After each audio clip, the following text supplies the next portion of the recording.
Is there such a thing as private art? As I asked Mr. Gary Wolfe in our Memorial Day podcast, if he created his art on a desert island and left it there never to be seen again by another human, would it be art? In contemplating these questions, there's no reason to treat the language of aesthetics or of art as being any different from any other language.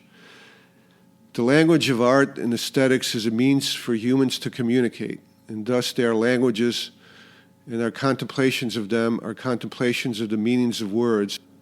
The prior podcast episodes dealing with the philosophy of language are applicable to the understanding of the word games of art and aesthetics.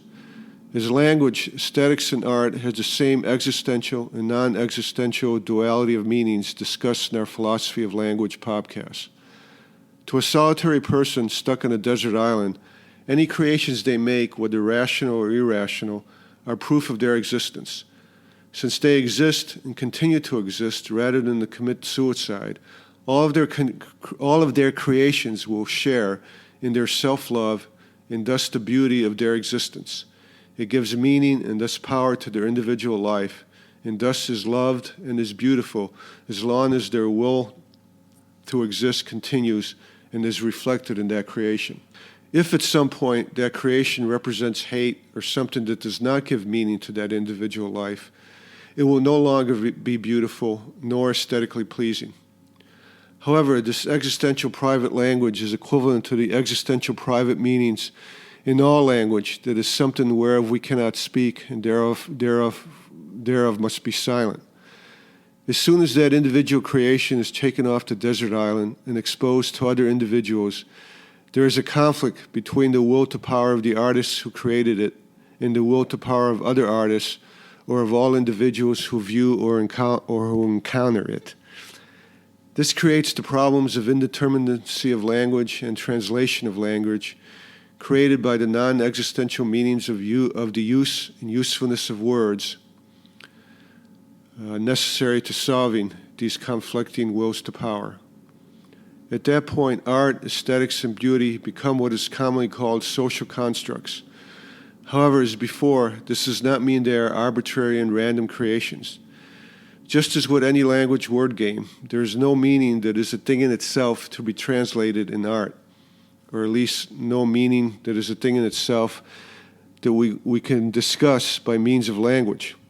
It is the reader or the viewer of art who gives meaning to it by what they do or how they act when in the presence or in response to the art within the social construct that creates the language talking about the art. Within the social construct, non-existential language of which we can speak. True art and beauty, as any truth in all non-existential language, must still be pragmatic. Does it work to solve the problem presented or at issue in the use and usefulness? At present, New School aesthetics is a duality in truth that sometimes but not always overlaps. One, expressing irrationality rationally, and two, creating individual constructs that are accepted socially so as to help differentiate the powers that be from those not in power.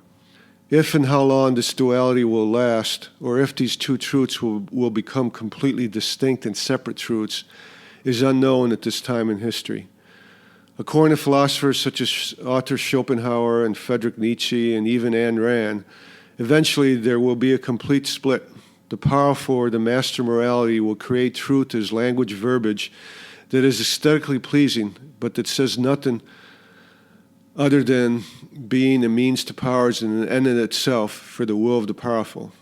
We can see this occurring already in areas such as law, ethics, and politics, in which aesthetically beautiful verbiage that says nothing nor serves any purpose other than to empower those using it has become the truth for those areas of power. How long this will last before a dialectically opposing force is created, if ever, to oppose such truth is unknown at this time. At this time, it seems that perhaps nihilism is the only opposing force to this will to powers and then in itself. Eventually, it may turn out, as Upton Sinclair said, quotation, all art is propaganda. It is universally and inescapably propaganda, sometimes unconsciously, but often deliberately propaganda, close quotation mark. However, as George Orwell said, quotation, all art is propaganda. On the other hand, not all propaganda is art, close quotation mark. Since the needs and will to power of the powers that be affect and radically change the lives of workers, it is important for workers to watch and contemplate the struggles of new school aesthetics to see where it will lead.